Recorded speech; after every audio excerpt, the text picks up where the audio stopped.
एवमुक्त्वा ततो राजन् महायोगेश्वरो हरिः दर्शयामास पार्थाय परमं रूपमैश्वरम् एवमुक्त्वा ततो राजन् महायोगेश्वरो हरिः दर्शयामास पार्थाय परमं रूपमैश्वरम्।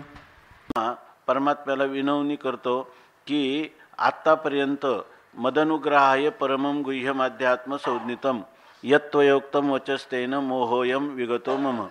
तुम्ही माझ्यावर अकारण करुणा उरुणालय असणाऱ्या प्रभूंनी माझ्यावर केलेला जो अनुग्रह तो पूर्ण रूपाने फलीभूत झालेला आहे की या ठिकाणी जे अध्यात्म आहे आत्मस्वरूपासंबंधाने यथार्थ ज्ञान आपण करून देण्याचा मला जो प्रयत्न केला, ज्या शब्दरूपी माध्यमातून आपण माझ्या बुद्धीवर तत्वाचा दृढ अपरोक्ष करण्यासाठी जो प्रयत्न केला, तर यत्त्वयोक्त वचस्तेन तुझी काही शब्द किंवा वचन बोललास त्यामुळं आयम मोहा मम विगताः माझा हा संपूर्ण मोह नाम अविवेक तो पूर्णपणे नष्ट झालेला आहे। ते सांगत असताना आध्यारोप अपवादाच्या भाषेत भवाप्ययौ हि भूतानां श्रुतौ विस्तरशो मया त्वत्तः कमलपत्राक्ष महात्म्यमपि चाव्ययम। तुझा असणाऱ्या स्वरूपाचं जे महात्म्य आहे, जो महिमा गरिमा, तोही तू मला सांगितला आणि ते सांगण्यासाठी माझं जे श्रुतीनं प्रतिपादन केलेलं वर्णन आहे, यतो वा इमानी भूतानी जायन्ते, या श्रुतिवचनाप्रमाणे भवाप्ययौ हि भूतानां ह्या जगताची उत्पत्ती स्थिती किंवा प्राणीमात्रांची उत्पत्ती स्थिती तू मला सांगितली आणि त्यानुसार तुझ्या स्वरूपावर हे सर्व कल्पित आहे किंबहुना आणि तुझंच स्वरूप फक्त सत्य आहे, तुझं विन काही स्थिर आहे ऐसे नाही। किंबहुना तूच सर्व 7व्या अध्यायामध्ये सांगितल्याप्रमाणे तूच किंवा विभूती योगात शेवटी सांगितल्याप्रमाणे मत्त परतरम नान्यत किंचिदस्ति धनंजय मयी सर्वमिदं प्रोतम सूत्रे मणिगणा इव, हे तुझं म्हणणं एवं एतत् हे अगदी अशाच प्रकारचं आहे। यथार्थ तू ज्याप्रमाणे सांगितलं त्वम आत्मानं परमेश्वर, हे परमात्मन तू आत्मानं म्हणजे तुझ्या वास्तव स्वरूपाचं जे कथन केलं, अथवा भूतेना माझ्या ठाई अथवा भूतान माझी मी नाही, या खुणा तू काही चुको नको, हे सर्वस्व आमचे गुढ परिदाविले तुझं उघड, आता इंद्रिया देवनी कवाड हृदयी भोगी, असा तू जो काही मला उपदेश केला अगदी तो वास्तवात म्हणजे माझ्या अनुभूतीमध्ये तो तुझ्या कृपेने आलेला आहे। परंतु मला एकच वाटतं, मन्यसे यदि तच्छक्यम मया द्रष्टुमिति प्रभो योगेश्वर ततो मे त्वं दर्शय आत्मानम व्ययम। जर माझा अधिकार असेल, पात्रता योग्यता असेल, तर तुझं जे विश्वरूप आहे ते सर्व तूच सांगितलं। विष्टभ्याहमिदं कृष्णमेकांशेन स्थितो जगत, श्रुतिमाताही तेच सांगते आणि आपणही तेच सांगता, परंतु त्या विश्वरूपाचा मला अनुभव नाही। तेव्हा माझा अधिकार असेल तर ह्या विश्वरूपाचं दर्शन त्याचा साक्षात्कार मला व्हावा अशी माझी इच्छा आहे, असा अर्जुन सांगतो। योगेश्वर ततो मे त्वं दर्शय आत्मानम अव्ययम। आणि हे पाहिल्यानंतर अर्जुनाची उत्कट अभिलाषा पाहून भगवंताला अत्यंत आनंद झाला आणि त्या आनंदाच्या भरात भगवान म्हणतात की पश्यमे पार्थरूपानी शतशोथ सहस्रशः नानाविधानी दिव्यानी नाना वर्णाकृतीनी च, माझी अनेक वर्णाची अनेक आकाराची अशी अनंत रूपा आणि अनंत वेशात मी जो काही नटलेला आहे हे सर्व तो आता तत्काल पहा असं म्हणतात। माझ्या या विश्वरूपामध्ये तुला मी दाखवित असणारे हे 12 आदित्य 49 मरुद्गण 8 वसु हे सर्व पश्चादित्यान वसून रुद्रान अश्विनव मरुतस्तथा आणि बहुन्य अदृष्टपूर्वानी, अदृष्टपूर्वानी म्हणजे पूर्वी जी काही आश्चर्य तो आता पाहिली नसतील आत्तापर्यंत तीही आश्चर्य तू या ठिकाणी पहा।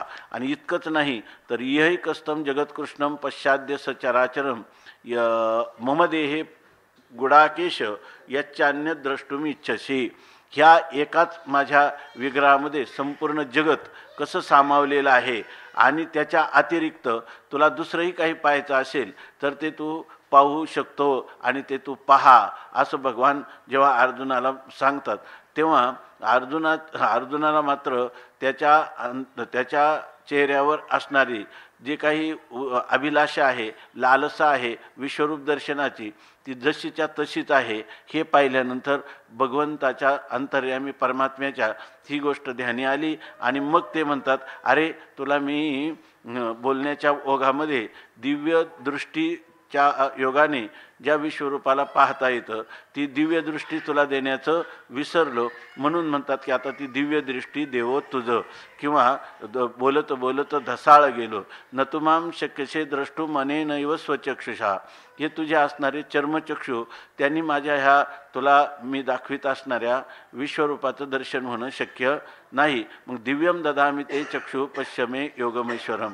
मी तुला दिव्य चक्षु देत आहे आणि त्यामुळं माझा ऐश्वरम योग म्हणजे माझा ठिकाणी असणारा जो असणारी जी शक्ती, सामर्थ्य किंवा कर्तुम अकर्तुम अन्यथा कर्तुम शक्ती संपन्नता, त्याचा प्रभाव तो आता पहा. आणि हे सगळं अर्जुनाचा आणि परमात्म्याचा संवाद या ठिकाणी संजय ऐकत आहे. आणि त्या संवादामध्ये जसं विश्वरूप भगवान परमात्मा अर्जुनाला दाखवित आहेत, तसंच व्यासांच्या अनुग्रहाने त्या ठिकाणी आपल्या घर बसल्या या संजयाला हे दिव्य दर्शन दिसत आहे. आणि त्यामुळं त्याला झालेला जो आनंद, परमात्म्याचा असणारं हे अलौकिक सामर्थ्य, त्यामुळं त्याचंही हृदय प्रेमाने भरून आलेला आहे. आणि तो संजय सांगतो, एवमुक्तो ततो राजन महायोगेश्वरो हरिः दर्शयामास पार्थाय परमम रूपमेश्वरम.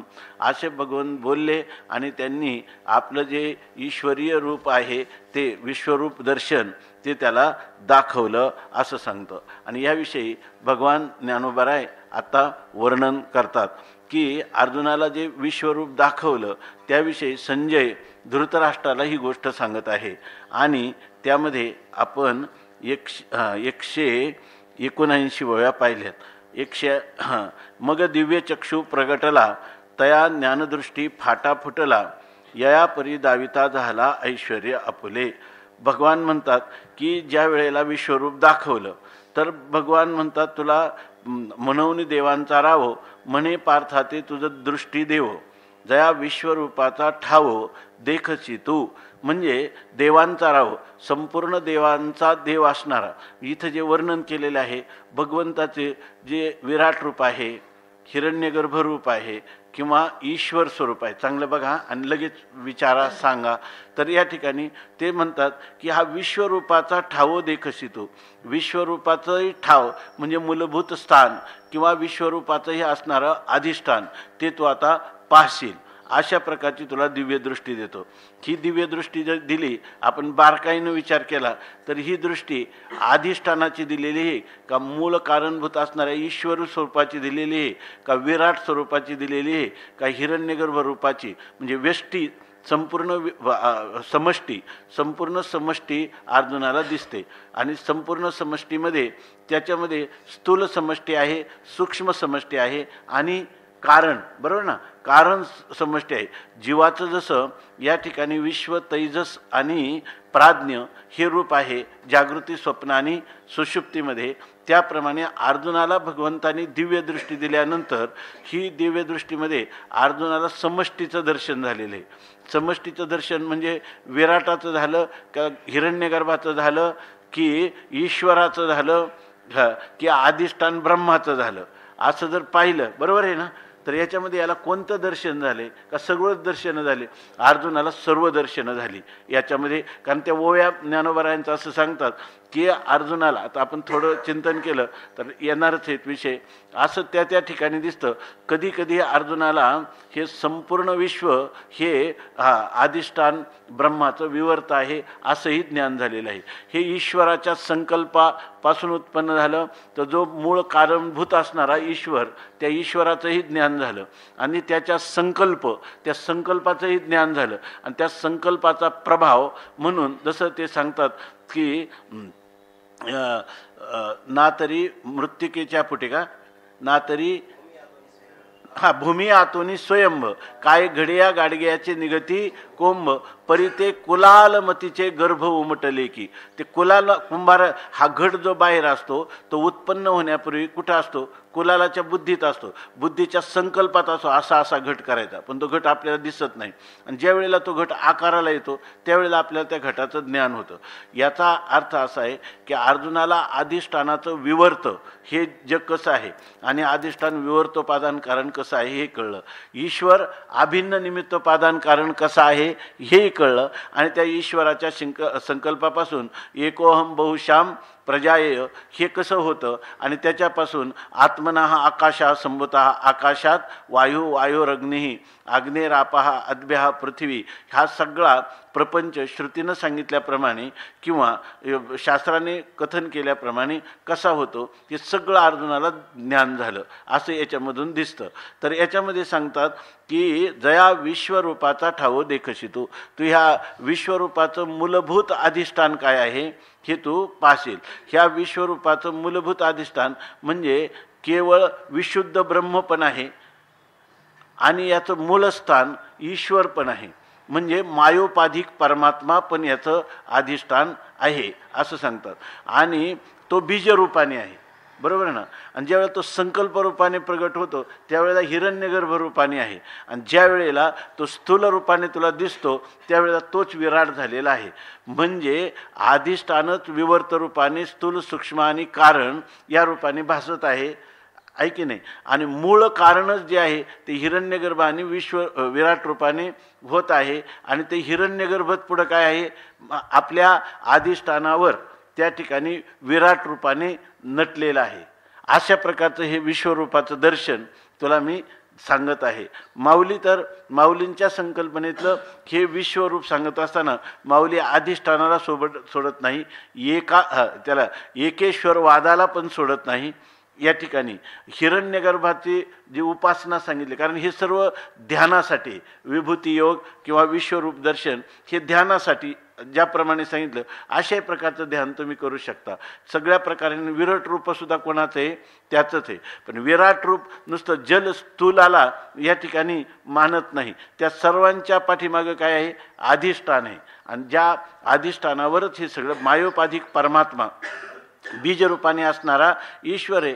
संकल्पाचं ज्याच्यामध्ये प्राधान्य झालं असं तोच परमात्मा हिरण्यगर्भ झाला आणि तोच परमात्मा संकल्पाच्या द्वारा त्यांनी बाह्य जी स्थूलसृष्टी उत्पन्न करून तोच विराट झालेला आहे. अशाच प्रकार विश्वरूप दर्शन जे आहे ते याप्रमाणे सांगतात. असं माऊलींची या ठिकाणी आपल्याला ही संकल्पना जी आहे ती माऊलींनी योग्य रीतीनं, म्हणजे योग्य रीतीनं कोण म्हणणार आपण, पण माऊलींनी स्पष्ट रीतीनं मांडल्याचं दिसतं आहे की नाही, जे की आपल्याला भाष्यांमधून लक्षात येत नाही. पण माऊली मात्र हे सांगतात की जया विश्वरूपाचा ठावो देखशितो, आयशी श्रीमुखवनी अक्षरे, निगती ना जव एकसरे, तव अविद्येचे अंधारे जावोचे लागे.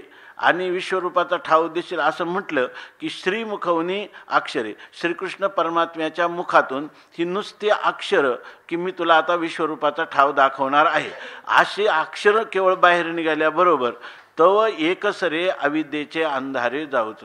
एकदम एकसरे म्हणजे एकदम परमात्म्याचं नुसतं शब्द शक्तिपात झाल्याबरोबर अर्जुनाच्या अंतकरणात असणारं जो अज्ञान अंधकार आहे तो तत्काल दूर झाला.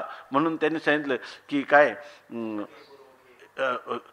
मोठके गुरुमुखे उदयजत असे आणि हृदयी स्वयंभची असे, प्रत्यक्ष फागवो लागे तैसे अपैसयाची. सहजच त्याला तिथं शब्द आला एकसरे, एकदम भगवंतांनी सांगितलं. खरं तर काय आहे, ज्या वेळेला गुरुजींना शिष्य शरण जातो मा भैशीही ना, तर याच्यामध्ये विवेक चूडामणीमध्ये म्हटलेले तू फक्त भिवू नकोस म्हटलं की त्याच क्षणी त्याचा अज्ञानाचा अंधार गेला. समजा जर श्रोत्रिय ब्रह्मनिष्ठ अधिकारी श्रीगुरू असतील आणि अधिकारी शिष्य असेल तर त्याला अभयदान दिल्याबरोबरच त्याचं सर्व त्याला त्याच वेळेला, ज्या वेळेला त्याला यथार्थ ज्ञान होईल त्यावेळेला तर त्याला संसार भय जाईल, पण नुसता गुरूंचा त्याचा अंगीकार केला त्याच क्षणी त्याचा काय उद्धार झाल्यासारखाच आहे.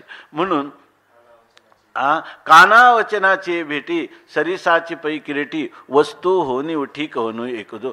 फक्त श्रीगुरूंनी उच्चारलेले शब्द आणि त्या अधिकारी श्रोत्र्याचे कान यांचा संबंध झाला की त्याला अहम ब्रह्मास्मी आहे शिवानी एक वेळ पडता कानी अविद्या निद्रा गेली पळवणी आणि तत्क्षणी जागिन्नला अशा प्रकारची त्याची स्थिती होते. म्हणून ते सांगतात की अविद्येचे अंधारे जावोचे लागे. तत्काल आपला असणारा अज्ञानरूपी अंधकार तो विरळ होऊ लागला किंवा नष्ट होऊ लागला. ती अक्षरे नव्हती देखा, काल आपण चिंतन केलं, ती अक्षरे नव्हती देखा ब्रह्म साम्राज्य दीपिका अर्जुना लागी चित्कळिका उजळलिया श्रीकृष्णे.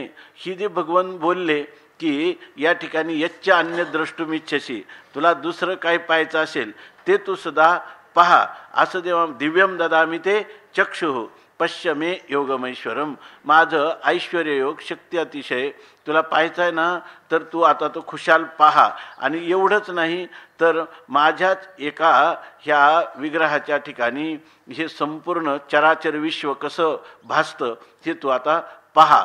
हे संपूर्ण विश्व पहा आणि याच्यामध्ये तुला आणखी काही पाहायचं असेल तर पहा. असं जेव्हा भगवान परमात्मा म्हणतात त्यावेळेला ते म्हणतात अर्जुनाचं जे काय अज्ञान आहे ते तत्काल त्या ठिकाणी काय निरस्त झालं. आता हे निरस्त होण्याचं कोणाचं सामर्थ्य आहे, तरी कोणत्याही लौकिक शब्दाचं सामर्थ्य नाही. हे अधिकारी असणाऱ्या श्रीगुरूंच्या ठिकाणी हे सामर्थ्य आहे. आणि त्या सामर्थ्य का आहे, त्याचं कसं स्वरूप आहे, तर ती अक्षरे नव्हती देखा. ती श्रीगुरूंच्या मुखातून आलेली ती काय अक्षर नाहीत, तर ते ब्रह्म साम्राज्य दीपिका. ती अक्षर म्हणजे तो होणारा जो शब्दशक्तिपात आहे, तो शब्दशक्तिपात अक्षर रूपाने पाहायचं नाही किंवा पदरूपाने शब्दरूपाने पाहायचं नाही, तर ती काय ब्रह्म साम्राज्य दीपिका. ब्रह्माचा त्याला सम्राट करायचं असतं, म्हणजे त्यांना ब्रह्मज्ञान करून देण्यासाठी ब्रह्माच्या साम्राज्यावर आरूढ करण्यासाठी ती दीपिका आहे. म्हणजे ती अक्षर म्हणजे काय आहेत, दिव्याच्या स्थानाने दिवटीच्या स्थानाच्या ठिकाणी आहेत. आणि त्या जणू काही अर्जुना लागी चित्कळिका उजळलिया श्रीकृष्णे. अर्जुनासाठी त्या चित्कळिका म्हणजे ज्ञानाच्या ज्योती, की ज्या ज्योतीच्या द्वारा अर्जुनाला आत्मदर्शन होईल, अशा प्रकारच्या त्या शब्दाची योजना आहे की अर्जुनासाठी चित्कळिका म्हणजे ज्ञानज्योती श्रीकृष्णे उजळल्या. श्रीकृष्ण परमात्म्याने उजळल्या म्हणजे प्रकाशित केल्या. म्हणजे ही अक्षरं बाहेर पडले की त्याला आत्मतत्वाचं यथार्थ ज्ञान होईल. अशाच प्रकाराने ह्या ज्ञानज्योतीचं ह्या अक्षरं म्हणजे हे काय ज्ञानज्योत आहे, ज्ञानाची ही दिवटी आहे, आत्मदर्शनाला कारण होणारे अशा प्रकारचे हे शब्द आहे. संशय विपर्यय रहित त्याच्या निसंदेह होऊन त्याला या ठिकाणी ज्याला तृप्ती म्हणतो आपण, ती तृप्तीला तो अर्जुन प्राप्त व्हावा यासाठी भगवंताच्या शब्दाची ही योजना आहे.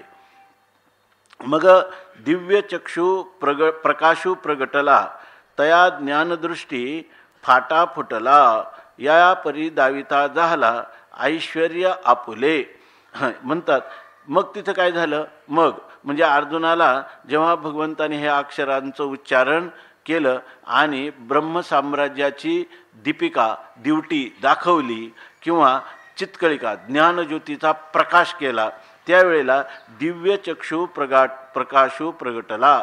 त्याला त्या ठिकाणी दिव्य चक्षु म्हणजे भगवंतांनी दिव्यम ददामी ते चक्षु, त्याला जे अलौकिक अशा प्रकारचं शक्तिपात करून जी दृष्टी दिली होती त्या दृष्टीचा प्रकाश म्हणजे ती ज्ञानदृष्टी प्राप्त झाली. आणि त्या ज्ञानदृष्टीचा जो प्रकाश आहे तो प्रकाश आता प्रगट झाला. म्हणजे ते जे ब्रह्म आहे ते ब्रह्म त्याला परोक्ष रूपाने राहिलं नाही, तर ते त्याला अपरोक्ष रूपाने प्राप्त झालं. आत्मत्वाने त्याला ब्रह्माचं ज्ञान झालं तेव्हाच तो ब्रह्म साम्राज्यावर आरूढ होणार, बरोबर ना. म्हणून ती जी ज्ञानदृष्टी आहे दिव्य चक्षु आहे ती ज्ञानदृष्टीचा प्रकाश त्याला प्राप्त झाला. आणि मग ती जी ज्ञानदृष्टी त्याला प्राप्त झाली ती ज्ञानदृष्टी त्याला फक्त अहम ब्रह्मास्मी एवढीच प्राप्त झाली नाही, तर ज्ञानदृष्टी फाटा फुटला. त्या ज्ञानदृष्टीला आणखीन फाटा फुटला, म्हणजे फाटा फुटला म्हणजे हे वाक्प्रचार आहे, आणि त्याचा अर्थ त्या ज्ञानदृष्टीचा आणखीन विकास झाला. अहम ब्रह्मास्मी पश्चात सर्वम खल्विदम ब्रह्म, त्यानंतर त्याला माझ्यासहित हे सर्व विश्व केवळ ब्रह्मरूप आहे असं ज्ञान झालं. आणि या परी दाविता झाला ऐश्वर्या फुले. आणि भगवंतानी ऐश्वरम योगम पश्य, ईश्वराचा योग काय आहे म्हणजे ईश्वराच्या संबंधाने प्राप्त झालेलं जे ज्ञान आहे त्याला, तर ईश्वराच्या ठिकाणी असणारं जे अलौकिक सामर्थ्य आहे ते सामर्थ्य आपुले ऐश्वर्य यया परिदाविता झाला अशा प्रकाराने दाखवता झाला. चांगलं पहा, तर या ठिकाणी ईश्वराने आपलं आयुष्य आपलं ऐश्वर्य अशा प्रकाराने दाखवलं. अशा प्रकाराने दाखवलं म्हणजे कोणतं ऐश्वर्य दाखवलं? अधिष्ठानाचं ऐश्वर्य दाखवलं, ईश्वराचं ऐश्वर्य दाखवलं. तर ईश्वराचं ऐश्वर्य दाखवलं. कोणतं ऐश्वर्य दाखवलं? तर शब्दशक्तिपाताने त्याचं अज्ञान पूर्णपणे निवृत्त करून त्याला अधिष्ठान ब्रह्माचा आत्मत्वाने साक्षात्कार करून दिला. हे झालं की नाही? ज्ञानदृष्टी फाटा फुटला आणि त्याला केवळ आपल्या स्वस्वरूपाचं ज्ञान झालं, आत्म्याचं असं नाही, तर आत्माच ब्रह्म आहे आणि ब्रह्मच आत्मा आहे अशा प्रकारचं ओतप्रोत चिंतनाने निधिध्यासनाच्या द्वारा होणारं जे साक्षात्कार तो अर्जुनाला भगवंतानी केवळ तत्वमसी ऐशिवानी अहम ब्रह्मास्मी ऐशिवानी एक वेळ पडता कानी एवढं आपलं ऐश्वर्य आहे. हे कोणाचं ऐश्वर्य आहे? भगवान म्हणतात की काय तेषामेवानुकंपार्थ महमद ज्ञानजम तमः नाशयाम्य आत्मभावस्थो ज्ञानदीपेन भास्वता. दुसरा काय श्लोक आहे? तेषां सततयुक्तानां भजतां प्रीतिपूर्वकम ददामी बुद्धी योगम तम येन मामुपयांती ते. 10व्या अध्यायामध्ये परमात्म्याने जे सांगितलं त्याची पूर्ण अनुभूती या ठिकाणी 11व्या अध्यायामध्ये भगवान परमात्म्याने अर्जुनाला करून दिली. यया परी दाविले ऐश्वर्य आपुले, असं ऐश्वर्य दाखवलं. असा अर्थ घेता येईल ना की असाच भगवंताने दाखवलं. हे काय आहे? याच्यामध्ये आपलं ऐश्वर्य काय आहे? मग भगवान म्हणतात की मच्चित्ता मद्गत प्राणाबोधयंत परस्परम कथयंतश्च माम नित्यम तुष्यंतीच रमंतीच. आणि जे लोक रात्रंदिवस माझं चिंतन करतात तर त्या लोकांना मी अनुग्रह करतो आणि त्यांना माझ्या स्वरूपाशी समरस करतो किंवा मी त्यांना ज्ञान देतो. असं जे भगवंत, याचा अर्थ काय आहे? परमात्म्याच्या ठिकाणी परमात्मा हाच काय सतू काय याच्यामध्ये आद्य पूर्वेशामापी गुरु. परमात्मा हा सर्वांचा आद्य गुरु आहे. त्या आद्य गुरुची उपासना केली तर तो परमात्मा तेषामेवानुकंपार्थ, त्यांच्यावर अनुकंपा म्हणून ज्ञानयोग मी त्यांना देतो. ही जी प्रतिज्ञा आहे ही प्रतिज्ञा ह्या विश्वरूप दर्शनाच्या द्वारा अर्जुनाला खरी करून परमात्म्याने दाखवली. म्हणून म्हणतात यया परी दाविता झाला ऐश्वर्य आपुले. कोणतं ऐश्वर्य? हे अवतार जे सकळ ते जे समुद्रीचे का कल्लोळ, विश्व हे मृगजळ जया रश्मी स्तव दिशे. आता ही एक पहा, याच्यामध्ये कायम सांगतात की नाथ महाराजांचं भारुड आहे की हे जे अवतार आहेत हे सगळे काय आहेत? त्या समुद्रावरचे कल्लोळ आहेत किंवा ही सगळी सोंग आहेत असं नाथ महाराजांनी एक भारुड आहे त्या भारुडामध्ये सांगितलं. तसं इथं म्हणतात ज्ञानोबाराय की हे जे सकळ अवतार, जेवढे अवतार असतील आत्तापर्यंत ते सगळे अवतार जे समुद्रीचे का कल्लोळ, ज्या समुद्राचे ते कल्लोळ आहेत असं सांगतात. बरोबर ना? ज्या समुद्राचे कल्लोळ आहे असं सांगत असताना हे अवतार याच्यामध्ये एकेश्वरवाद सांगितला की नाही? या ठिकाणी एकच ईश्वराच्या ठिकाणी ही जी अवतार आहेत तर काय धरी येली सोंगे आणि अवघी येणे पांडुरंगे. याच्यामध्ये बारकाईनं विचार केला तर आता आपण अगोदर पाहिलं की या ठिकाणी अधिष्ठानाचं विवर्तोपादान कारणत्व सांगितलं. परमात्म्याचा गरिमा किंवा ऐश्वर्य कोणतं आहे? तो परमात्मा अधिष्ठान रूपाने संपूर्ण ह्या जगताचं काय जन्माद्यस्य यतः या सूत्राप्रमाणे किंवा यतो वायुमानी भूतानी जायन्ते या मंत्राप्रमाणे भगवान परमात्मा हा सर्वांचं विवर्तोपादान कारण आहे हेही सांगितलं आहे की नाही. जेव्हा तो मायोपाधिक होतो, शुद्ध सत्वात्मक मायेचा अंगीकार करून तेच ब्रह्म जेव्हा ईश्वर भावाला येतं त्यावेळेला या संपूर्ण जगताचं अभिन्न निमित्तोपादान कारणत्व त्याला येतं. या ठिकाणी विवर्तोपादान कारणत्व दिसतं आपल्याला का अभिन्न निमित्तोपादान कारणत्व दिसतं का दोन्ही दिसतात? दोन्ही दिसतात आहे की नाही, बरोबर ना.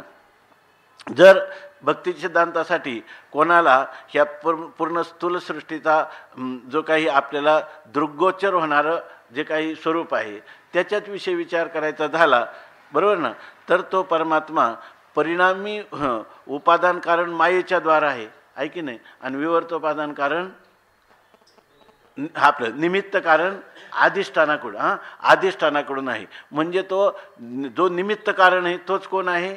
उपादान कारण आहे. निमित्त कारण कोणत्याद्वारा आहे? आपल्या असंग निर्विकार आत्मस्वरूपाच्या दृष्टीनं तो फक्त निमित्त कारण आहे की नाही. कारण अध्यारोप करण्यासाठी त्याच्या अधिष्ठानाची कल्पना केल्याशिवाय तुम्हाला या सृष्टीच्या उत्पत्तीची संगती लागत नाही आहे की नाही, बरोबर ना. संकल्प म्हटलं तर हिरण्यगर्भ आहे की नाही, तो आहे की त्याचं इतकंच नाही तर याचा सगळा उपसंहार करणारा सुद्धा कोण आहे? तोच आहे. त्रिगुणात्मिक मायेच्या द्वारा उत्पत्ती करतो तेव्हा त्याला ब्रह्म म्हणतात, जेव्हा तो स्थिती करतो तेव्हा त्याला विष्णू म्हणतात, आणि जेव्हा तो प्रलय करतो किंवा लय करतो तेव्हा त्याला काय म्हणतात? भगवान सदाशिव किंवा शंकर म्हणतात. पण हे सगळं कोणी एकी एकटाचे असोनी एकला विश्वी विश्वाकार होऊन या ठेला, आणि जया परिव तैसाची गमला नंद नंदन हा अचोज आंबोलावो, अशा प्रकारची याची स्थिती आहे. म्हणून हा परमात्मा मग तो त्याचं स्वरूप खरं निर्गुण आहे का सगुण आहे? म्हणून काल तुम्ही सांगितलं का नंतर आपण चिंतन केलं होतं, सगुण म्हणो की निर्गुण रे, आणि सगुण निर्गुण एको गोविंद रे. ज्याच्या अधिष्ठाना वाचून याला सत्ता स्फुरण नाही ते जो तो पदार्थ आहे तो कोण आहे? परमात्मा रूपच आहे की नाही. आणि जेव्हा संगती सांगायची तेव्हा असंग निर्विकारत्व जसंच्या तसं राहून या सृष्टीच्या उत्पत्तीची संगती जर लागत असेल, जर तुम्हाला विवर्तवाद मान्य असेल तर त्या ठिकाणी सगळी संगती तुम्हाला सांगता येते. आणि हे सगळं कोणाचं आहे? त्या ईश्वराचं ऐश्वर्य आहे की नाही. हे ईश्वराचं ऐश्वर्य आहे. आणि ब्रह्माचं मग ऐश्वर्य काय आहे? संपूर्ण होत असताना देखील विवर्तोपादान काय? पूर्वरूपम अपरित्यज्य अवस्थांतर भानम, हे त्याचं ऐश्वर्य का नाही?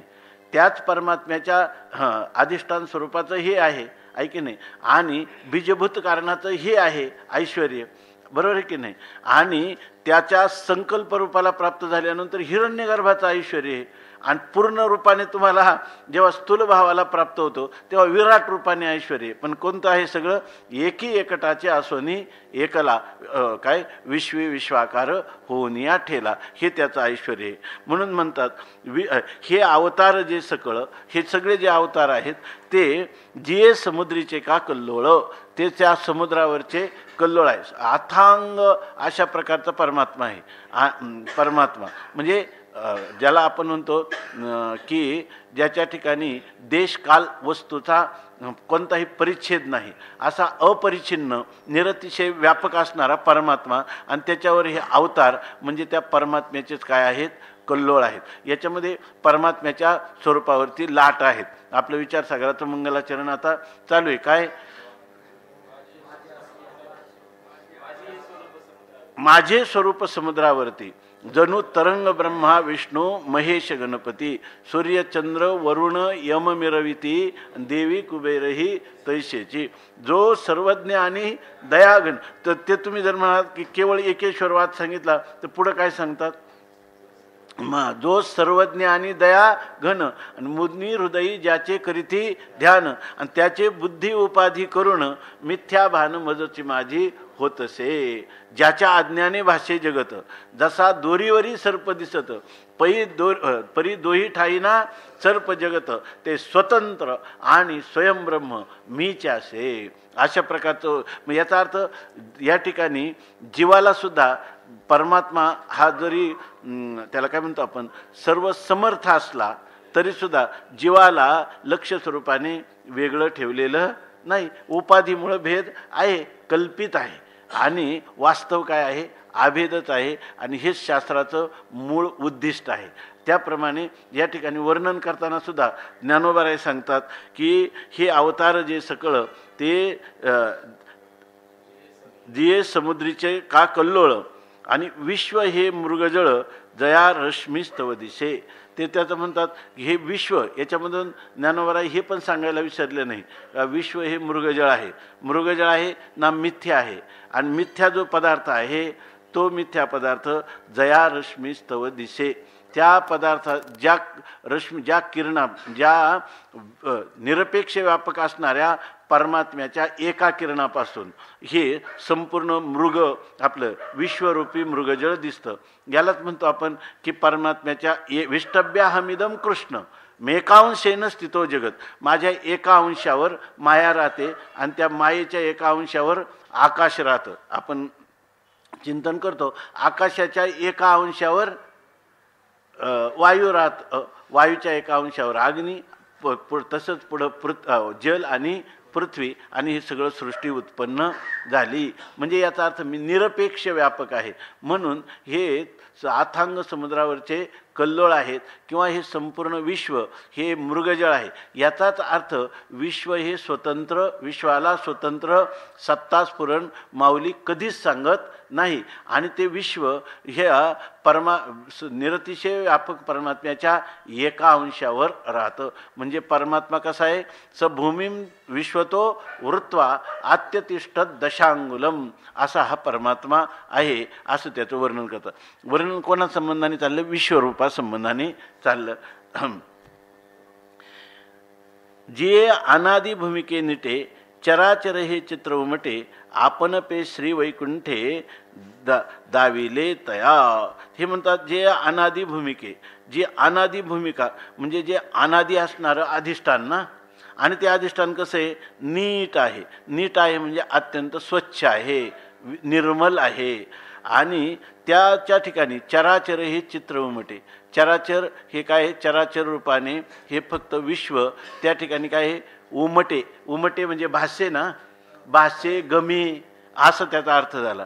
म्हणजे हे चराचर विश्व, तर चर असो किंवा अचर असो, हे संपूर्ण विश्व त्या अनादी म्हणजे अनादी म्हणजे अनादी भूमिका म्हणजे अनादी अनंत असणारी, बरोबर ना. अनादी आणि अनंत असणारी ही त्याची भूमिका म्हणजे हे त्याचं मूलभूत असणारं स्वरूप. म्हणजे कोणतं स्वरूप आहे, सच्चिदानंद स्वरूप आहे की नाही. ही जी सच्चिदानंद स्वरूप आहे. आणि ते कोणतं आहे, काल कोणी म्हटलं होतं माया विवर्जित झाली हो.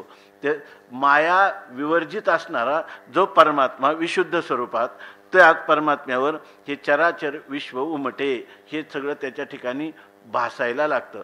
अर्थात त्या परमात्म्याचा आणि मायेचा आध्यात्मिक तादात्म्य संबंध झाल्या वाचून हे म्हणजे त्याला ईश्वर भावाला प्राप्त झाल्या वाचून त्या चराचर विश्वाची संगती लागणार नाही. म्हणजे याचा अर्थ जर तुम्ही हे चराचर विश्व हे परमात्म्याचा परमात्म्यापासून ईश्वरापासून झालं असं तुम्ही म्हणाल तर त्यावेळेला अभिन्न निमित्तोपादान कारणत्व आहे. आणि हे विश्व भासतं असं जर तुम्ही म्हणत असाल तर ते काय आहे, ब्रह्माच्या ठिकाणी त्याचं विवर्तोपादान कारणत्व आहे. तुम्ही म्हणाल दोन दोन कारणत्व कशी सांगता. जर तुम्हाला आमच्या म्हणण्यातलं रहस्य चांगल्या प्रकारचं कळलं असेल तर आमचा तुमचा आग्रह सुटेल. तुम्ही जर कोणी म्हणायला लागलं, अखंडानंद स्वामींनी वेदांत बोधामध्ये लिहिलं की जर काही काही तुम्ही सांगत असताना अशा आमच्या मनामध्ये दोन्ही म्हणजे त्याला काय म्हणतो आपण द्विधा स्थिती होते का. तुम्ही सांगता ब्रह्माचं विवर्तोपादान कारणत्व सांगता सिद्धांत रूपाने, आणि पुन्हा जगाची उत्पत्ती सांगताना त्या ब्रह्मापासूनच मायेच्या उपाधीचा स्वीकार केला, आध्यात्मिक तादात्म्य संबंध मानला आणि मग सृष्टी. मग तो ईश्वर जो आहे तो ईश्वरच विवर्तोपादान कारण आहे असं म्हटलं तर काय हरकत आहे. कारण त्याचं कारणत्व सांगताना तुम्ही काय सांगता, मायेचा परिणाम आहे, बरोबर आहे ना. मायेचा परिणाम होऊन त्याला कोणतं कारण आलं, उपादान कारणत्व आलं. आणि त्याचं असंगत्व ठेवलं, पण अधिष्ठाना वाचून त्या सगळ्या आध्यस्थ पदार्थाला स्वतंत्र सत्तास्फूर्ती नसल्यामुळं त्याचं निमित्त कारणत्वही तुम्ही मानलं. असंग तो अबाधित ठेवून, मग त्याला जर तुम्ही ईश्वराला विवर्तोपादान कारण म्हटलं तर काय हरकत आहे? आणि ब्रह्मालाही उपाधीचा स्वीकार केल्याशिवाय जगताचं कारणत्व देत नसल्यामुळं ब्रह्मालाच अभिन्न निमित्तोपादान कारण म्हटलं तर काय हरकत आहे? तर ते म्हणतात वेदांताच्या दृष्टीनं काहीच म्हणता येणार नाही, काहीच हरकत नाही. ईश्वराला म्हणा किंवा ब्रह्माला म्हणा, विवर्तोपादान कारणत्व म्हणा किंवा अभिन्न निमित्तोपादान कारणत्व म्हणा, काहीच फरक पडणार नाही. आणि तसंच होतं की नाही या ठिकाणी? असं जर आपण गृहीत धरलं, ही गोष्ट जर समजून घेतली तरच आपल्याला म्हणता येईल जे अनादी भूमिके निटे आणि चराचर हे चित्र उमटे. हे चराचर हे उमटलं म्हणजे ठसलंय खरं त्याच्यावर ठसलं म्हणजे काय? ज्या अधिष्ठानाच्या ठिकाणी हे चराचर विश्व प्रगट झालं किंवा भासलं, त्याच ठिकाणी ज्या अधिष्ठानावर भासलं, अधिष्ठाना एवढं भासलं, अधिष्ठानात मिसळून भासलं, आणि ज्या अधिष्ठानात भासलं तिथं त्याचा त्रैकालिक अत्यंताभाव आहे. असं जर तुम्हाला याचं वास्तवत्व जर कळलं, ह्या कार्यकारण भावाचं इतकं का कळलं पाहिजे का? हा कारण भावाची केलेली मिथ्या कल्पना आहे की नाही? म्हणून त्या ठिकाणी मुक्ताबाई जे म्हणतात ना, त्या म्हणताना की कल्पना मागे सारा नाही म्हणते, मिथ्या कल्पना मागे सारा, ताटी उघडा ज्ञानेश्वरा. हे फक्त अध्यारोपाच्या भाषेत चाललेले हे न कश्चित जायते जेव्हा हा संभवश्य न विद्यते एतद उत्तमम सत्यम यत्र किंचिन्न जायते. मग काय ते एक मला वाटतं योगाशिष्टातला श्लोक आहे की भ्रमेणाहम भ्रमेणत्वम भ्रमेण उपासका जनः भ्रमेण ईश्वर भावत्वम भ्रममूलमिदम जगत. अशा प्रकारचं सांगितलेलं आहे. ही गोष्ट जर आपण समजून घेतली तर मग आता ह्या विश्वरूपामध्ये हे चराचर चित्र उमटले म्हणजे तिथं भासलेलं आहे, आपल्याला त्या ठिकाणी भ्रमाने भासलेलं आहे, अशा प्रकारची स्थिती आहे. म्हणून जे अनादी भूमिके निटे चराचर हे चित्र उमटे. आणि हे चित्र कोणी दाखवलं? आपण पे श्री वैकुंठे दाविले तया. हे भगवान श्री वैकुंठ परमात्मा, वैकुंठ म्हणजे ज्या ठिकाणी आपली बुद्धी कुंठित होते, परमात्म्याच्या विशेष स्वरूपाचं ज्ञान करून गेलं तर आपली बुद्धी कुंठित होते. किंवा दुसरं एक वैकुंठ म्हणजे ज्या वेळेला मनुष्याला परमात्म्याचा साक्षात्कार होतो त्याची जन्ममरणाची गती कुंठित होते. विष्णू सहस्रनामामध्ये बरेच अर्थ दिले. तसं या ठिकाणी श्री वैकुंठे हे आपण पे दाविले तया. त्यातनी आपण पे म्हणजे आपल्याला म्हणजे आपल्या मूळ स्वरूपाला दाखवलं. आपला विश्वरूप दर्शनाचा विचार करताना आपल्या मूळ स्वरूपाला दाखवलं म्हणजे त्याचं मूळ स्वरूप ईश्वर स्वरूप दाखवलं की त्याचं अधिष्ठान स्वरूप दाखवलं?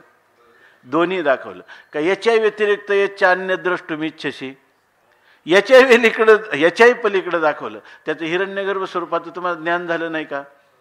बरोबर आहे ना? आणि त्याच्या तुम्हाला विराट स्वरूपाचं ज्ञान झालं नाही का? आणि सगळं कोणी दाखवलं? कोणी दाखवलं? आपल्यामध्ये दाखवलं, आहे की नाही? आपल्यामध्ये दाखवलं म्हणजे आपलं सोपाधिक स्वरूपही दाखवलं आणि निरुपाधिक रूप तर पूर्वीच दाखवलं होतं. मदनुग्रहाय परमम, ते तर पूर्वीच सांगितलं होतं. त्याची पण आठवण करून दिली. कारण जर अधिष्ठानाला विसरले तर विसरली तया थोर झाली हानी. अधिष्ठानाला न विसरता म्हणून ते पण त्याला गुह्य जे आहे ते पण सांगितलं, अधिष्ठान स्वरूपाचं मायापाधिक स्वरूप पण सांगितलं, आहे की नाही? आणि ह्या सर्व विराटापर्यंत त्याला दर्शन करून दिलं. आणि त्याच्यामध्येही अनेक दुसरे काय पाहायचं असेल तर ते विश्वरूप संबंधाने दुसरे चमत्कार त्याला दाखवले. आता या ठिकाणी सांगतात की हे जे विश्वरूप अर्जुन आता पाहायला लागला तर हे विश्वरूप अजून आतापर्यंत कोणी पाहिलं होतं की नाही? याविषयी वर्णन सांगतात मागा बाळपणे येणे श्रीपती जई एक वेळ खादली होती माती तई कोपनिया हाती यशोदा धरिला.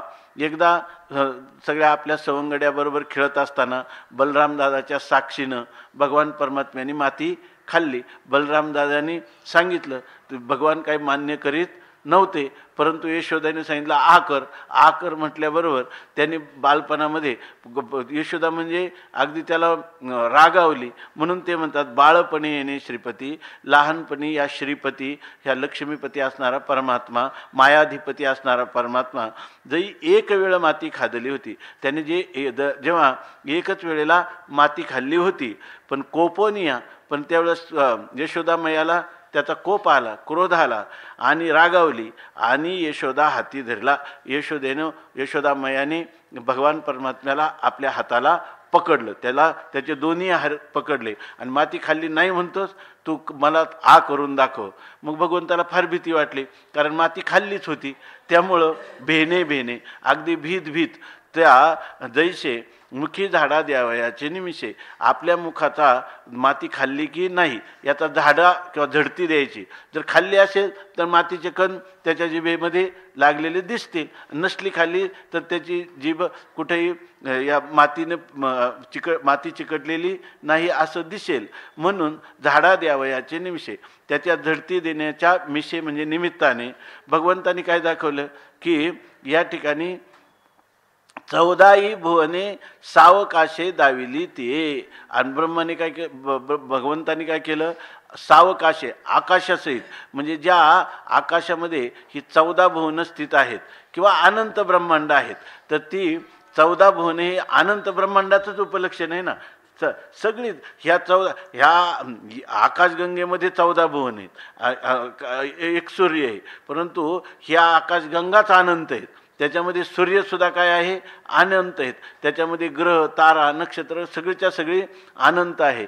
तेव्हा त्याच्यामध्ये 14 भुवने सावकाशे 14 भुवने आकाशासहित ही 14 भुवनं ते दाविली, त्या परमात्म्याने तिला दाखवली. अजून सांगतात की भगवंताचा महिमा काय आहे. भगवंतानं पकडलं, भगवंताचा हस्तस्पर्श झाला, बरोबर त्याला काय भगवंताने यशोदेचा हस्तस्पर्श झाला, पकडलं भगवंताला. पकडल्याबरोबर आ करण्याचं काय झालं, फक्त तोंड वाचण्याचं निमित्त, पण विश्वरूपाचं दर्शन करून दिलं. आणखी सांगतात भगवंत इथं काय आहे, भगवंताचं असं अलौकिक सामर्थ्य आहे की त्या ठिकाणी करशील तरी नव्हे काही, असं राईचा डोंगर पर्वत राई. आता दुसरं आश्चर्य सांगतात, ना तरी मधुवनी ध्रुवाशी केले, जैसे कपोल शंखे शिवतले, आणि वेदाची हे मती ठेले, ते लागला बोलो. आता मधुवनी ध्रुव जो आईच्या आज्ञेवरून वनामध्ये गेला, तो कशासाठी गेला, तो वना गेला याची लागी, जे बाई सावे पितयाचे वसंगी, परी तो चंद्र सूर्यादिका परिस जगी श्लाघ्य केला, असंच आहे ना. तर या ठिकाणी तो मधुवनामध्ये गेला, पण मधुवनामध्ये गेला त्यांनी केलेली तपश्चर्या, आणि त्या तपश्चर्येनं काय परिणाम झाला, नारदाने त्याला उपदेश केला होता. भागवतामध्ये आले, ओम नमो भगवते वासुदेवाय. आणि हे चिंतन करत असताना मधुवनी ध्रुवाशी केले. भगवान परमात्मा जेव्हा त्या ठिकाणी आले, त्यांनी त्या ध्रुवाला काय केलं, म्हणजे ध्रुवाच्या संबंधाने काय चमत्कार केला, तर भगवान तिथं आले, प्रगट झाले. हा 5 वर्षाचा बाळ ध्रुव, आणि याला काय कुठलं ज्ञान आहे, परंतु भगवंतानी मनात आणलं तर काय होऊ शकतं, कपोले शंखे शिवतले. तर भगवंताचं जे शंखचक्र गदा पद्म, त्यापैकी शंख जो आहे त्याच्या कपोल म्हणजे गालाला स्पर्श केला, आणि त्याच्यामुळं काय झालं, तर वेदाची हे मती ठेले, ते लागला बोलो. तिथं वेदाची मती ज्या ठिकाणी ठेली म्हणजे कुंठित होईल, गुंग होऊन जाईल वेदाची मती, आणि ते तो बोलायला लागला. श्लोक आहेत ना ते काय, अंतःप्रविश्य मम वाच मिमां प्रसुप्तां संजीवयत्यखिल शक्तिधर स्वधामना अन्यांश्च हस्तचरण श्रवण त्वगादीन प्राणान नमो भगवते पुरुषाय तुभ्यम. असं भागवतामध्ये ते ध्रुव इतकी स्तुती करायला लागला की या ठिकाणी काय सुरुवात, योंत प्रविश्य, जो आतमध्ये केला आणि माझी प्रसुप्त असणारी वाचा, त्या वाचेला ज्यांनी काय केलं, संजीवन प्रदान केलं, म्हणजे ती वाचा फुटली, आणि ती वाचा अशी म्हणायला लागली, वाच मिमां प्रसुप्ताम संजीवत्यखिल शक्तिधर स्वधामना. आपल्या तेजाने ज्यांनी त्या वाणीमध्ये ते वाणीला प्रस्फुरित केलं, अशा प्रकारचा जो परमात्मा आहे, त्या परमात्म्याला मी वंदन करतो. असा 4 वर्षाचा ध्रुव. हा प्रभाव कशाचा आहे, फक्त परमात्म्याने आपल्या शंखाचा त्याच्या कपोलाला गालाला स्पर्श केला, असा तो परमात्मा आहे. यशोदा फक्त त्याला पकडलं, हस्तस्पर्श झाला त्यावेळेला. इथं भगवंतानी त्याच्या मस्तकावर हात ठेवला, असं वर्णन आले भागवतामध्ये. तैसा अनुग्रहो पै राया श्रीहरी केला धनंजया आता कवनेकडे ही माया आईशी भाष नेने चितो. आता इथं एक पहा, आईचा अनुग्रह, अशा प्रकारचा अनुग्रह किंवा कृपा किंवा उपदेश श्रीहरी केला धनंजया केला. तसं जर तिथं झालं, तिथं कोणते झालं, भगवंताचा शंखाचा स्पर्श झाला किंवा भगवान यशोदामयाचा आणि परमात्म्याचा स्पर्श झाला. इथं कोणता अर्जुनाला हे केलेलं आहे, तर भगवान परमात्म्याने अर्जुनाला पश्य मे पार्थरूपानी असे शब्द म्हटले. आणि ते शब्द तोच या ठिकाणी काय आहे, चमत्कार आहे. कोणता चमत्कार आहे, शब्दाचा चमत्कार आहे. तर काय, तो देवो होय शब्दाचा चमत्कारू. काय ठाव न पवता जयाचा मनीषी मुरडली वाचा, तो देवो होय शब्दाचा चमत्कार. हा भगवंताचा शब्दाचा चमत्कार आहे ना, तर दुसरा काय आहे, शब्दाचा चमत्कार आहे. तैसा अनुग्रहो पै राया, हे राया कोणाला म्हणतात, धृतराष्ट्राला म्हणतो संजय. हे धृतराष्ट्र राजा तैसा श्रीहरी धनंजया अनुग्रह केला. त्याप्रमाणे श्रीहरी परमात्म्याने धनंजय म्हणजे अर्जुन त्याला हा अनुग्रह किंवा कृपा किंवा कृपेने उपदेश केला. आता कवनेकडे ही माया, आता ही माया कोणत्या ठिकाणी आहे, आईशी भाष नेण्याची तो, अशी त्याला आता भाषा किंवा बोलणं सुद्धा राहिलं नाही. कारण काय आहे, आता भगवंताचा अनुग्रह झाल्यावर जर त्याला मायेची भाषाच कळत नसेल, तर त्याचं विश्वरूप कोणतं आहे, ते विश्वरूप दर्शन कोणतं आहे, अधिष्ठानाचं दर्शन आहे का सोपाधिक दर्शन आहे त्याला. जर माया कुठे आहे, त्याला जर ज्ञानच नसेल, आता बरोबर ना, मायेचा अंगीकार केल्याशिवाय तुम्हाला ईश्वर, हिरण्यगर्भ, विराट याचं स्वरूप सांगता येईल का? ठीक आहे ना. मग आता हे दर्शन कोणाचं आहे, निरुपाधिक ब्रह्माचंच आहे ना, निर्विशेष अशा ब्रह्माचं त्याला दर्शन झालं. तैसा अनुग्रहो पैराया श्रीहरी केला धनंजया आता कवनीकडी ही माया. आता ही माया कुठं आहे, ही भाषासुद्धा त्याला नेण्याची, ही भाषासुद्धा तो जाणत नाही. म्हणजे आता त्याला बरं ना, आपल्या स्वस्वरूपात भगवंताने त्याला पूर्णपणे लीन करून टाकलं आहे की नाही. किंवा त्याला ही जी माया आणि माया कार्य बरोबर ना, यांच्या त्रैकालिक अत्यंताभावाने युक्त असणारं, म्हणजे यांचा अभाव जिथं उपाधी झाला ना, हा बरोबर ना, यांचा अभाव जिथं उपाधी झाला, अशा प्रकारचं त्याचं स्वरूप त्याला ज्ञात करून दिलं किंवा तिची अनुभूती करून दिली असं म्हणता येईल ना. मग विश्वस्वप्नेची माया निध सांडोनी धनंजया सहजेची चेला अद्वयानंदपणे झो, असं त्याचं वर्णन केलं. अशी त्याची स्थिती झाली. आता कवनेकडे ही माया. आता आजच्या दृष्टीनं ज्ञानेश्वर गीतेकडे पाहणारे माऊली म्हणणारच की नाही, 700 श्लोक आणि अध्याय 18 लेख, जे देव बोलिले एक दुजे नाही, द्वैताचं द्वैत नाहीच आहे त्या ठिकाणी, केवळ एकम एव अद्वितीयम ब्रह्म.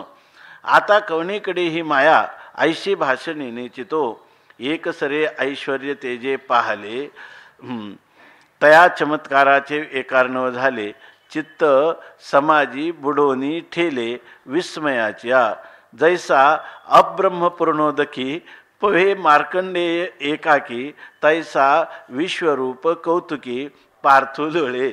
आता ह्या दोन वया जर पाहिल्या तर आता जे वर्णन केलं आपण ते काय सांगितलं, चांगलं विचार करा. साधक बाधक याच्यामध्ये असं नाही, आपलं विचार मंथन करून त्याच्यातून निष्पन्न झालं पाहिजे. आता जे म्हणतात विश्वरूप कौतुकी पार्थ लोळे, ह्या म्हणण्याचा आशय या ठिकाणी निरुपाधिक असे का सोपाधिक असे, सोपाधिक असे. आता कोणता आहे त्याचा स्वरूप आहे सविशेष त्याला दाखवतात आहे की नाही, सोपाधिक त्याला दाखवतात. मग भगवंतानी काय, अरे तुझा अवघे होऊ येते, परिमद बाटो नये चित्ते उपासने परते नये काही आवडो. परमात्मा फक्त निर्गुणच साक्षात्कार करून देतो, सगुण साक्षात्कार काय त्याला अवघड आहे का? आहे की नाही. अर्जुनाला नाहीतरी कोणतं दर्शनाची इच्छा होती, विश्वरूपाची होती का अधिष्ठानाची होती? विश्वरूपाची होती. का अधिष्ठान मदनुग्रह आहे परमम, त्याच्यामध्ये त्यांनी सांगितलं यत्तयोक्तम वचस्तेन मोहयम विगतो मम, असं त्यांनी सांगितलंच होतं. पण परमात्म्याने अर्जुनाला विश्वरूप दाखवताना, चांगलं लक्षात घ्या, जीवनमुक्तीचं विलक्षण सुखासाठी, बरोबर ना, भगवंताची प्रेमपूर्ण केलेली प्रेम लक्षणात्मका भक्ती जेव्हा जीवनमुक्तीच्या विलक्षण सुखासाठी ज्ञानोत्तर भक्ताची मागणी होते आपल्या इष्टाकडं, बरोबर ना, त्यावेळेला त्याला ह्या जर अधिष्ठानाचा विसर पडला असेल आणि द्वैताविषयी यत्किंचित सत्यत्व बुद्धी असेल, त्याला जीवनमुक्तीचं विलक्षण सुख मिळेल का लक्षणीय दुःख मिळेल? विलक्षण दुःख मिळेल का लक्षणीय दुःख मिळेल? काय नाही, विलक्षण सुख नाही मिळणार, विषय वाचून तर होणार नाही, म्हणून मिळालं तर काय होईल? दुःखच मिळेल. ऐका, ज्याचं बा प्रतिकूल वेदनीयम दुःखम, असंच त्याला लक्षणीय दुःख मिळेल, म्हणजे दुःख मिळेल त्याला, दुसरं काही नाही. म्हणून भगवान इतक्या आपल्या भक्ताविषयी इतके सतर्क आहेत की याला अधिष्ठानाचा कधीच विसर पडता कामा नये. म्हणून या ठिकाणी त्याला पुन्हा एकदा अधिष्ठानाचं ज्ञान करून एकदाचं समरस केलं.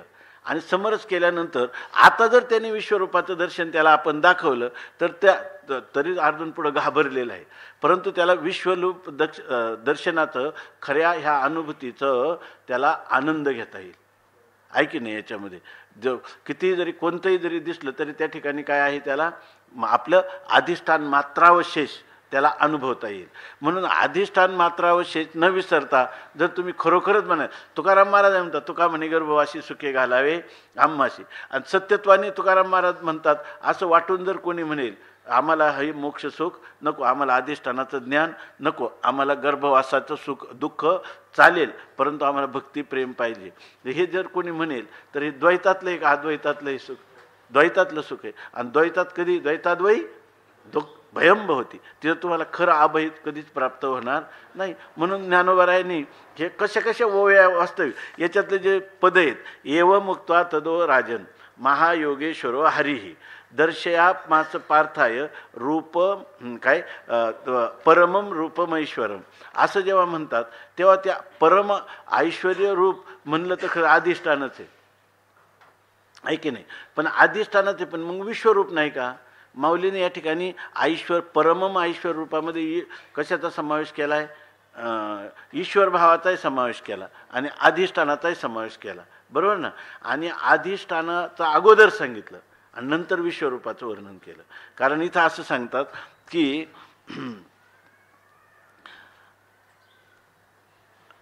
तैसा अनुग्रह पैराया श्रीहरी केला धनंजया, आता कवनेकडे ही माया ही ऐशी भाषणे. माया कशाला म्हणतात? ते आता त्याला काय ते माया हा शब्दसुद्धा त्याच्या शब्दकोशात किंवा बुद्धीत राहिला नाही.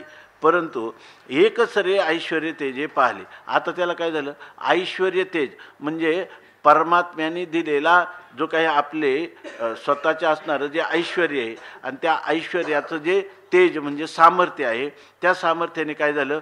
पाहिले, त्या ठिकाणी उजाडलं, बरोबर ना? पाहिले म्हणजे उजाडलं, आणि उजाडलं म्हणजे काय झालं? तया चमत्काराचे एकार्णव झाले आणि त्याला एक आश्चर्यकारक चमत्कृतीपूर्ण असा एकार्णव झाला. म्हणजे सगळीकडं एक महान समुद्र, अशा प्रकारचा त्याला चमत्काराचा महान समुद्र म्हणजे महान चमत्कार झाला. अगोदर त्याची वृत्ती कुठं होती? अधिष्ठानात होती. आता त्याचा चमत्कार झाला आणि चमत्काराचा महासागर झाला. म्हणजे आता इतका चमत्काराचा महार्णव झाला की चित्त समाजी बुडवणी ठेले विस्मयाच्या. त्या अर्जुनाचं चित्त विस्मयाच्या समाजी म्हणजे विस्मय म्हणजे चमत्कार, आणि त्या चमत्काराचा समाज म्हणजे चमत्काराच्या समुदायामध्ये चित्तच बुडून गेलं. म्हणजे एकदम आता आश्चर्यकारकता म्हणजे आश्चर्याचा भाव झाला की नाही? आता जो पहिला भाव होता तो शांत रसाचा होता, आता काय झालं? अद्भुत रस अभिव्यक्त झाला, आहे की नाही? अद्भुत रसाचा स्थायी भाव काय? चमत्कृती पूर्णता, तो त्याच्या ठिकाणी झाला. आणि त्यामुळे त्याचं चित्त जे आहे ते चित्त त्या आश्चर्याच्या समुद्रामध्ये बुडून गेलं, या समुदायामध्ये बुडून गेलं. याचा अर्थ आता जे अर्जुनाला सांगतात परमात्मा, त्याला आश्चर्य वाटलं. आता शांतरसाचा स्थायी भाव वैराग्य हे का अद्भुत रसाचा स्थायी भाव चमत्कृती या ठिकाणी झाला, चमत्कृती झाला. म्हणजे आता केवळ अधिष्ठानाचं वर्णन आहे हे का त्या ठिकाणी विश्वरूपाचं वर्णन आहे. चमत्काराती कशाचं? विश्वरूपाचं. अनंत रूपे अनंत वेशे देखील म्या त्याशी आणि बापरखुमा देवरू खुण बाणली कैशी, अशा प्रकारचे की नाही. आता इथं योगी या दुर्लभ तो म्या देखील साजनी आणि पाहता पाहता मना न पुरे धनी, अशा प्रकारची स्थिती त्याला सांगतात. जैसा चित्त समाजी बुडवणी ठेले विस्मयाच्या, हे अतिरस होत नाही ना ह्याच्यामध्ये. कारण काय ते काय रस्सू व्हावा, सुरुवात काय रस्सू व्हावा अतिमातृ हा घेतोशी कवी मंत्रू, तर आवंतुनी शत्रू करीतोशी का. दोन रीतीनं आवंतून शत्रू होईल. कोणत्या रीतीनं? अर्थाचं अनुसंधान राहिलं नाही तर, किंवा त्याचं स्पष्टीकरण झालं नाही तर. आणि रसातिशयो मुकुळिका म्हणतात, तर रसातिशयो ही काय रसभंगस्य काय, बरोबर ना, रसभंगस्य कारणम, दोन्ही रीतीनं होईल. तसं तर नाही चाललं. एक सरे ऐश्वर्य तेजे पाहले, तया चमत्काराचे एक कारणव झाले. चित्त समाजी बुडवणी ठेले विस्मयाच्या, त्याचा अनेक प्रकारच्या चमत्कृतीपूर्ण आश्चर्यकारक अद्भुत अशा अनेक प्रकारच्या घटनांचा किंवा व्यक्तींचा पदार्थांचा समुदाय त्याला पाहण्यात आल्यामुळं त्याला काय झालं, आश्चर्यामध्ये जणू काही तो बुडून गेला, त्याचं चित्त बुडून गेलं. आता याला वर्णन काय देतात, आपलं उदाहरण काय देतात. जैसा अब्रह्म पूर्णोदकी पवे मार्कंडे एकाकी, तैसा विश्वरूप कौतुकी पार्थू लोळे.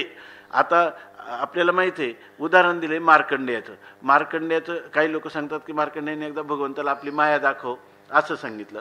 काही सांगतात की भगवान मार्कंडेय ऋषी एकदा नदीच्या तीरावर संध्या करत होते, त्यावेळेला त्यांनी भगवंताचं भेट झाली.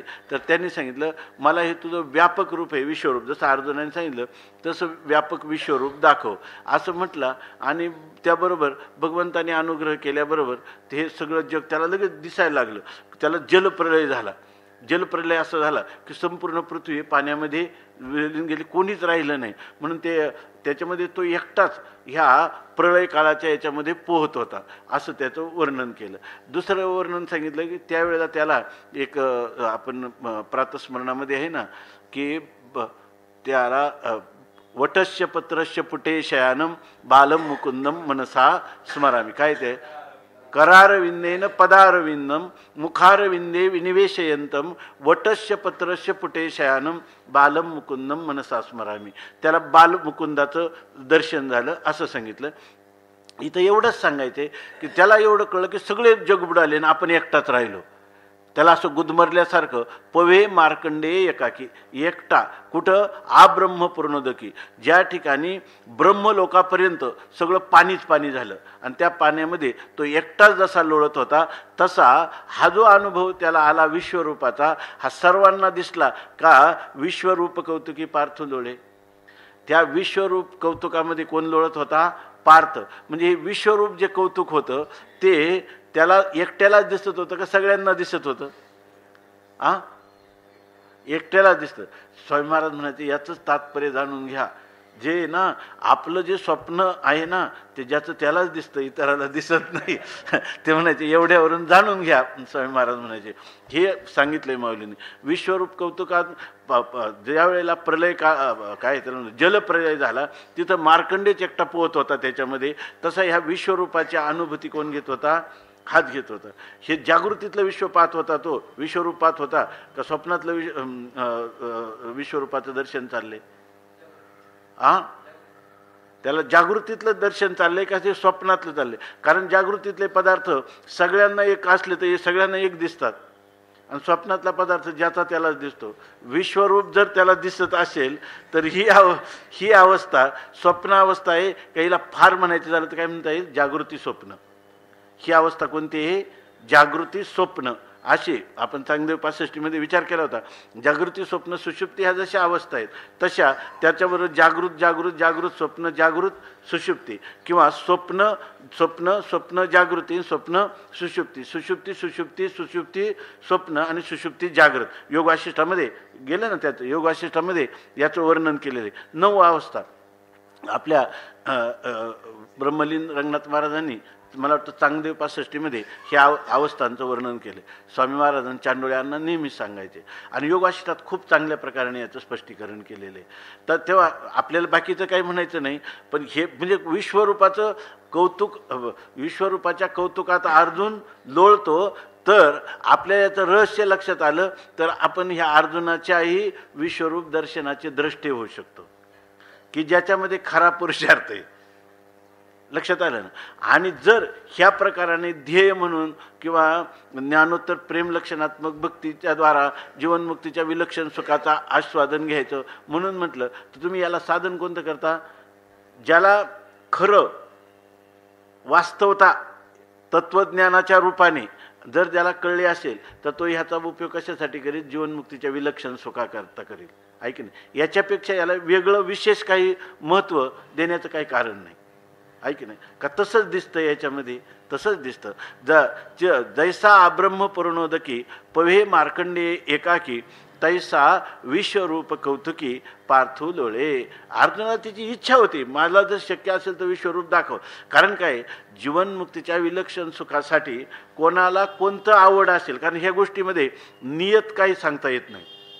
नियत काय सांगता येत नाही. त्याच्यानंतर एखादा मनुष्य कर्म नाही करणार का? काय कशाने कोणाला सुख होईल काही सांगता येत नाही. आणि भगवान काय म्हणतात की सेवा म्हणती तरी आड प्रेम असे. भगवान त्या स्वरूपाविषयीचं प्रेम सुद्धा त्याला देणार आणि त्या रूपात त्याला आनंद मिळणार. परंतु ते आनंद रूपता, आनंदाचा भोग घेताना जर त्याच्या आनंद रूपता अभंग अकाट्य असेल तर आनंद रूपता जैशीच्या तशी ठेवून तरच तुम्हाला जीवनमुक्तीचं विलक्षण सुख भोगता येईल. आणि त्या आनंदरूपता जर त्याच्या ठिकाणी यत्किंचित जरी विस्कळीत होईल तर तुम्हाला आनंदाचा भोगही होणार नाही. म्हणून हे पार त्याला म्हणतो ना, हलवणी खुंट आधी करावा बळकट, ते स्तुना निखनन न्याय. त्याप्रमाणे या ठिकाणी अर्जुनाला अगदी भगवान किती जपतात विश्वरूप दर्शन दाखवताना सुद्धा, की अर्जुन काय म्हणायला लागला, म्हणे केवडे येथ गगन होते ते कवने नेले पाके होते ही चराचरे महाभूते काय झाली. आता अर्जुनाला जेव्हा हे विश्वरूप दर्शन होतंय त्यावेळेला तो कसा कसा त्या अनुभूतीमध्ये प्रवेश करतो याचं वर्णन आहे. पुंडलिक वरदा हरी विठ्ठल श्री ज्ञानदेव तुकाराम ज्ञानेश्वर महाराज की जय.